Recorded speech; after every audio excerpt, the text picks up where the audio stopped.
সুন্দর একটা সকালের প্রকৃতি, চুপচাপ চারপাশ, শুধুমাত্র কিছু পাখির কিচিরমিচির আছে।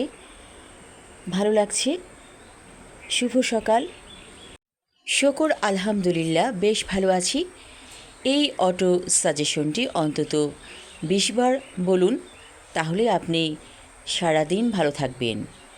আরও একটি অটো সাজেশন আছে, সেটি হলো সুস্থ দেহ প্রশান্ত মন, কর্মব্যস্ত সুখী জীবন। এই কথাটি আপনি বারবার বলতে থাকুন আর কাজ করতে থাকুন।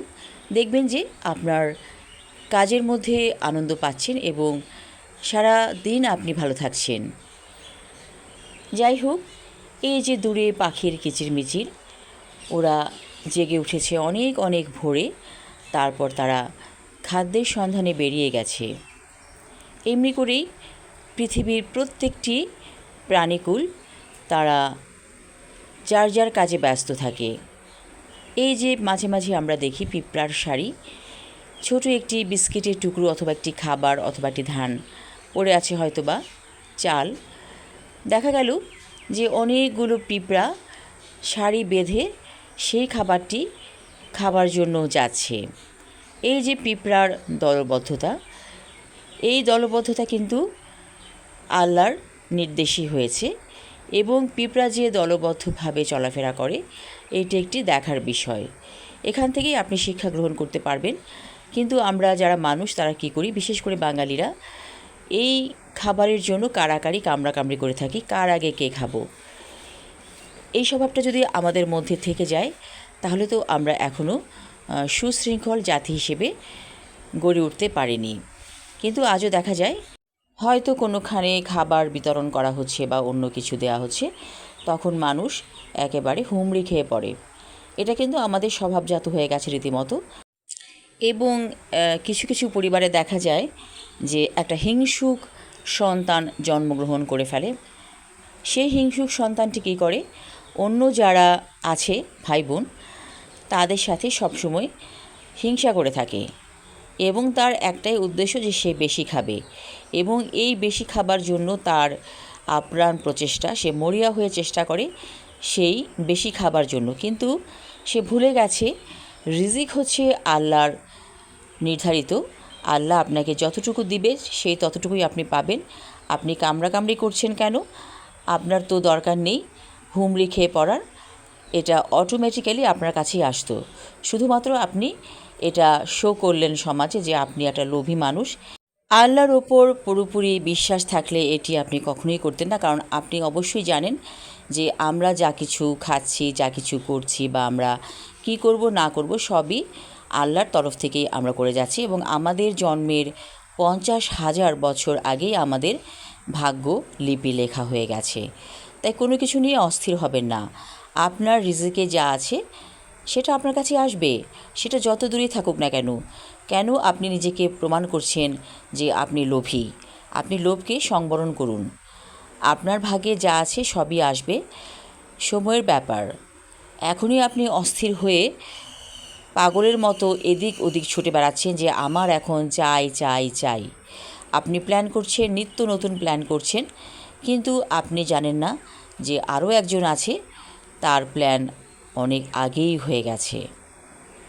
যাই হোক, এই কথাগুলো বললাম কোনো একটি বিশেষ ব্যক্তির উদ্দেশ্যে নয়, কথাগুলো আমি বললাম প্রতীক হিসেবে। কারণ আমাদের সমাজে এই রকম আছে যে মায়ের সন্তানদের মধ্যে একটি সন্তান হয়তো অনেক লোভী, সে তার লোভ চরিতার্থ করার জন্য এমন কোনো ঘৃণ্য কাজ নেই যা সে করতে পারে না।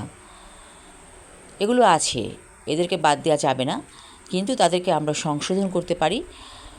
সংশোধন করার অনেক প্রক্রিয়া আছে। যাই হোক, দূরে কচুরিপানাগুলো ছিল না, হঠাৎ করে অনেক অনেক কচুরিপানায় ভরে গেছে জলাশয়টি। তবে হাঁসেদের সাঁতার কাটার জায়গা আছে। কিছুক্ষণ পর হাঁসগুলো খোয়ার থেকে বের হবে এবং ছোট্ট জলাশয়ে সাঁতার কেটে বেড়াবে। যখন আমি বারান্দায় বসে এই দৃশ্যটা দেখি, আমার মন অনেক ভালো হয়ে যায় ওদের এই আনন্দ উচ্ছ্বাস দেখে। এই যে হাঁস পৃথিবীতে এসেছে কয়দিনের জন্য, তার তো জীবন ক্ষণিকের জীবন, তারপরও সে কত আনন্দে থাকে সেটা আল্লাহর হুকুমই হয়েছে, কারণ আল্লাহ তাকে সেই আনন্দটুকু দিয়েছে। আমরা হচ্ছি মানব জাতি, আশরাফুল মাখলুকাত।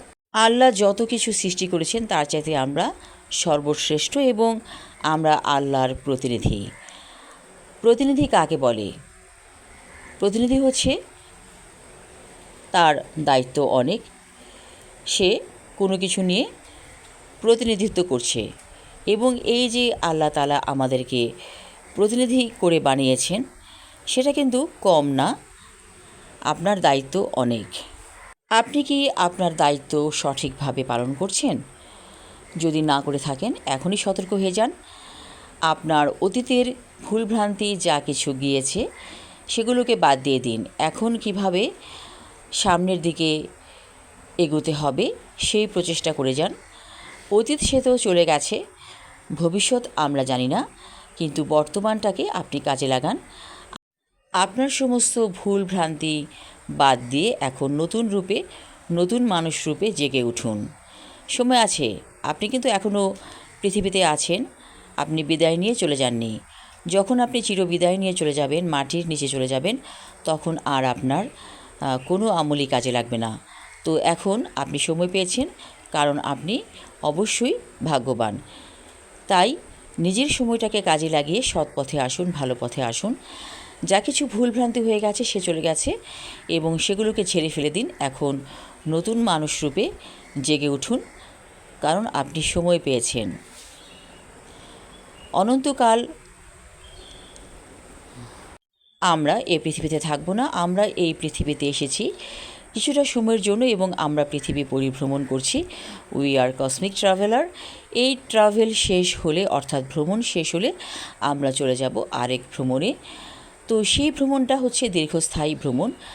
তো আজকের এই ছোট্ট ভ্রমণটার এত কিছু চাইছেন আপনি ভ্রমণটার জন্য, সেগুলো বাদ দিয়ে দিন। শুধুমাত্র আপনি বেঁচে আছেন, আপনি খেতে পারছেন, সেটাকে যথেষ্ট মনে করুন। অনেক অনেক রোগী আছে হাসপাতালে যারা খেতে পারছে না, নিষিদ্ধ হয়ে গেছে অনেক খাবার। তাই আপনি সুস্থ আছেন, ভালো আছেন, সুন্দরভাবে জেগে উঠেছেন, একটা নতুন সকাল পেয়েছেন। বারবার বলুন, শুকর আলহামদুলিল্লাহ, বেশ ভালো আছি। সবাই ভালো থাকুন, সুস্থ থাকুন। ধন্যবাদ।